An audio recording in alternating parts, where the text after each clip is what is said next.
ये बोला कहीं पे कि IIT की प्रिपरेशन के टाइम पे वहाँ पे एक स्टूडेंट था हु सेड कि वो मानने के लिए रेडी नहीं था कि वो बिहार से है। उसको शर्म आती थी लोगों के सामने बोलने में कि वो बिहारी है। ऐसा क्यों?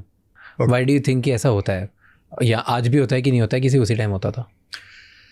थोड़ा सा कम हुआ है मेरे ख्याल से, थोड़ा सा, बट अभी भी होता है। बिल्कुल होता है। you land up in Mumbai, in fact. Let's leave Delhi. अब बॉम्बे आ जाओ, and maybe not so. What happens is the kind of society and strata that we come from, maybe शायद हमें वो देखने को ना मिलेगा। शायद you meet me, you will not comment to me as you know in such a manner. लेकिन अब जो वो तबका है जो बिहार से यहाँ काम करने आता है, you talk to him, right? And the kind of people they meet, that would be a slur, right? People would use that word Bihari as something, as a derogatory term, right?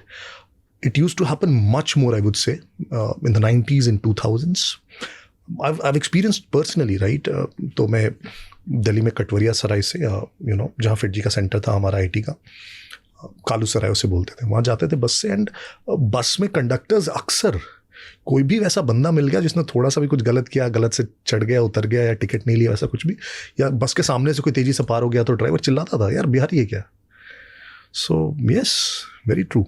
Do you feel कि ये Bihari means जब भी कोई ill civil, like let's say uneducated या illiterate हरकत करता है तो उसको से बिहारी बोल के बोल देते हैं लोग, ऐसे गाली देते हैं बिहारी बोल के? या do you think they want to derogate that other person? That's what you trying to से?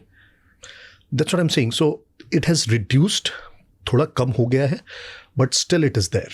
So मैं बोल रहा हूँ एक general in terms of looking at other states. So for example, somebody comes from Gujarat. You look at him and have a certain perception कि गुजरात से है, एक certain perception है। आप नीची नज़र से शायद नहीं देखेंगे, आपको ये पता है कि एक प्रॉस्पेरस स्टेट से आता है, they are well to do, उनके जगह पे भी well to do है। लेकिन कोई जहाँ बिहार से आता है, आप there is a certain looking down upon at him.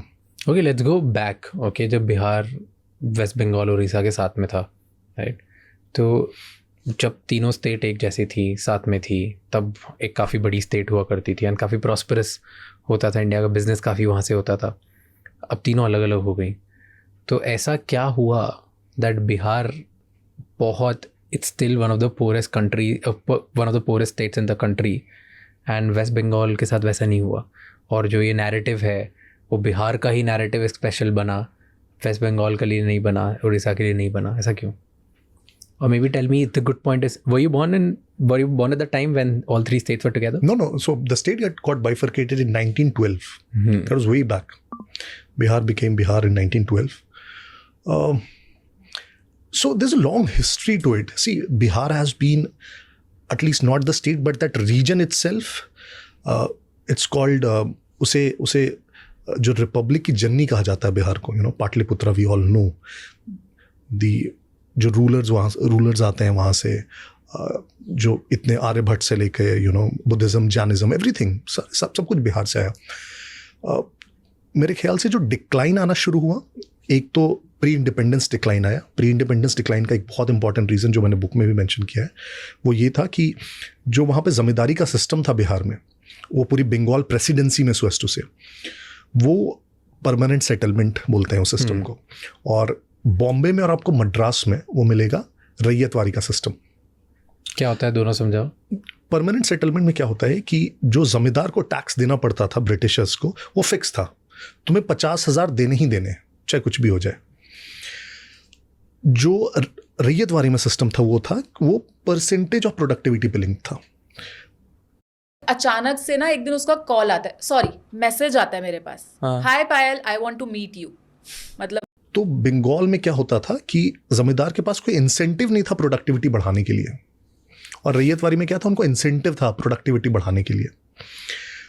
तो इसके कारण जो लैंड में इन्वेस्टमेंट होनी चाहिए थी, लैंड में इन्वेस्टमेंट और उसके बाद उसके बाकी के एसोसिएटेड चीज़ों में, एजुकेशन में इन्वेस्टमेंट, हेल्थ में इन्वेस्टमेंट, वो नहीं हुआ वहाँ पे, और यहाँ पे हुआ। That was a major reason जो मुझे लगता है प्री इंडिपेंडेंस, राइट। तो वो एक रीज़न था। पोस्ट इंडिपेंडेंस एक बहुत बड़ा फैक्टर एक पॉलिसी के तौर पर आया, and that was freight equalisation policy. Yes, Bengal पूरा अगर आप देखेंगे, so for example Jharkhand region, Orissa, Chhattisgarh, ये एक्सट्रीमली मिनरल रिच है। Jharkhand only has 40% of the country's minerals.